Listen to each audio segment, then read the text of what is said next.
মাত্র ২৬ দিনে ৮ বার কেঁপেছে দেশ। বড় ক্ষয়ক্ষতির খবর না থাকলেও আতঙ্কে দেশবাসী। মাস জুড়ে দেশের বিভিন্ন প্রান্তে একের পর এক ভূমিকম্প বড় বিপর্যয়ের আগাম সংকেত মনে করছেন সংশ্লিষ্টরা। সর্বশেষ ২৫ তারিখ বুধবার রাতে মিয়ানমারে সৃষ্ট ৫.১ মাত্রার একটি ভূমিকম্পে ঢাকা সহ বিভিন্ন এলাকা কেঁপে ওঠে। ফেব্রুয়ারির শুরু থেকেই কম্পনের ধারাবাহিকতা লক্ষ্য করা যাচ্ছে। পহেলা ফেব্রুয়ারি সিলেটে ৩ মাত্রার ভূমিকম্প দিয়ে এ মাসের কম্পন শুরু হয়। ৩ ফেব্রুয়ারি একই দিনে ৩ বার ভূমিকম্প অনুভূত হয়।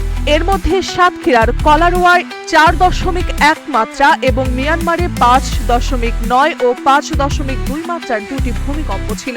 পরে ৯ ও ১০ ফেব্রুয়ারি সিলেটে আরও ২ বার এবং ১৯ ফেব্রুয়ারি সুনামগঞ্জের ছাতকে ৪.১ মাত্রার কম্পন রেকর্ড করা হয়। সব মিলিয়ে ২৬ দিনে ৮ বার কেঁপেছে দেশ।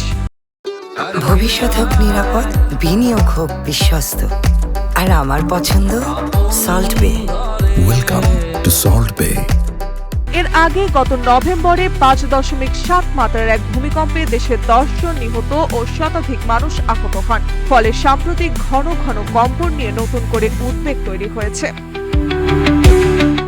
বিশেষজ্ঞরা বলছেন, ছোট ও মাঝারি মাত্রার ঘন ঘন ভূমিকম্প কখনো বড় ভূমিকম্পের পূর্ব লক্ষণ হতে পারে।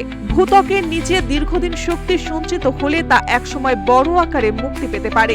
বাংলাদেশ ভারতীয় ও ইউরেশীয় টেকটনিক প্লেটের সংযোগস্থলে অবস্থিত হওয়ার ভৌগোলিকভাবে ভূমিকম্প প্রবণ অঞ্চল হিসেবে পরিচিত।